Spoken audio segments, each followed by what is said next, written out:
The great wolf Edinstvo stood there before the Universal Ethics Board of Warfare Ethics and Morals. UPTOWEAM AD-9000.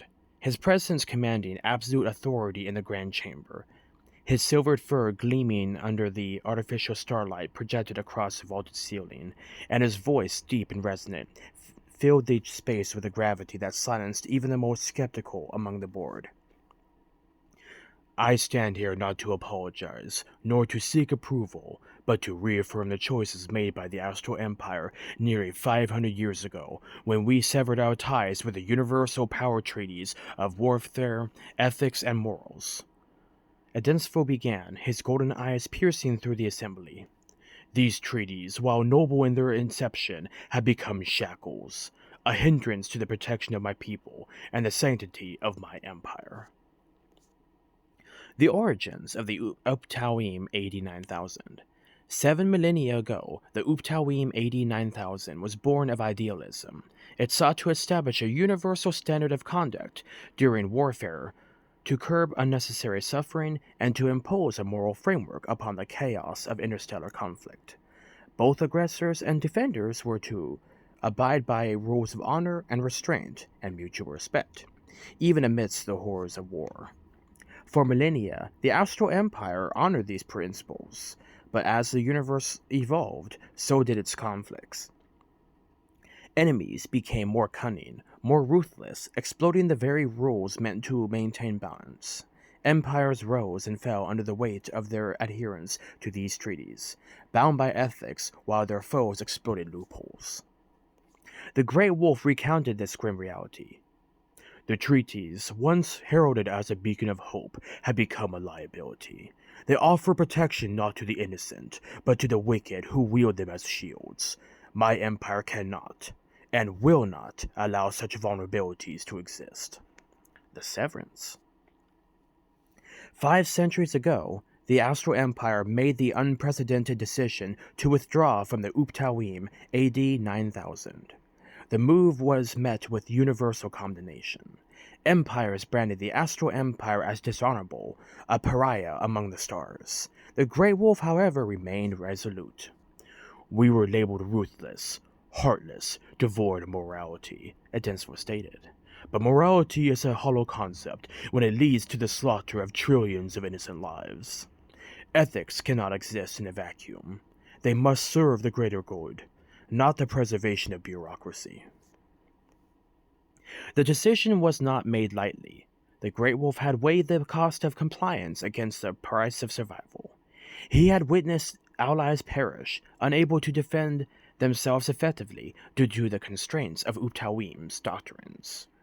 We had seen the rise of empires steeped in corruption, exploiting these treaties to wage wars of attrition while their adversaries were bound by rules that ensured their defeat. We choose sovereignty over submission, Edinstvo declared. We choose survival over stagnation. The doctrine of ruthless efficiency. With the severance came a new doctrine, one of ruthless efficiency and total warfare.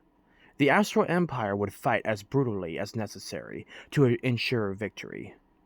No tactic would be off limits, no measure would be deemed too extreme if it meant protecting the Empire's citizens and allies. We fight dirty because the universe is dirty, the Great Wolf continued. We fight brutally because brutality is the language of survival. If you threaten us, if you harm those under our protection, you will face the full might of an empire unbound by outdated ethics. The Astral Empire's military campaigns became infamous. Entire enemy fleets were obliterated, planets were sterilized, economies were shattered, and civilizations that dared oppose the Astral Empire were brought to their knees. The Great Wolf made no attempt to sugarcoat these actions. Instead, he framed them as necessary evils in the face of relentless threats. Our enemies understand one thing: fear, he said. We do not negotiate with evil, we annihilate it. A calculated balance.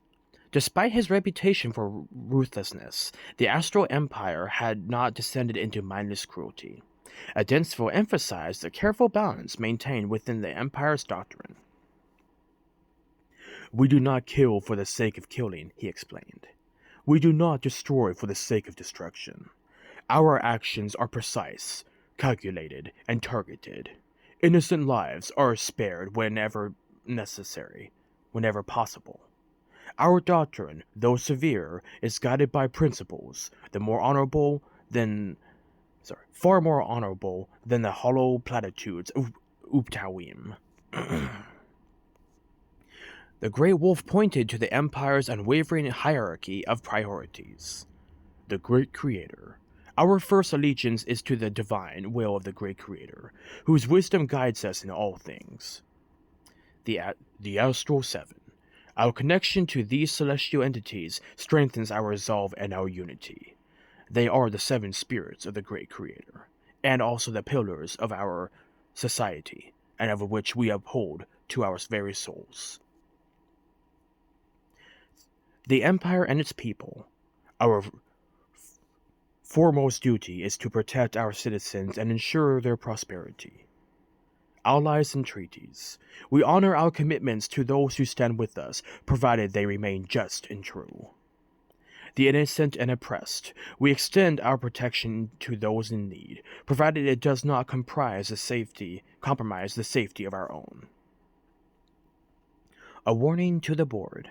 Edinstvo's final words were a direct challenge to the Universal Ethics Board. "If you believe the Astral Empire's departure from UPTOWEAM is a threat to your vision of order, I urge you to reconsider. The treaties have become relics, ill-suited to the realities of modern warfare. If you attempt to impose them upon us, then you will not weaken them. Know that you will not weaken our resolve. You will only hasten your own irrelevance." The Great Wolf's golden gaze swept over the silent assembly. "We will not compromise the safety, sovereignty, or sanctity of the Astral Empire. If that makes us monsters in your eyes, so be it. But remember this. It is monsters like us who stand between you and the darkness that seeks to devour you. Choose your battles wisely." With that, Edinstvo turned and strode from the chamber, his presence leaving an indelible mark on all who had witnessed his declaration. The Universal Ethics Board had no response, for they knew in their hearts that the Great Wolf's words were not just a defense, they were a prophecy.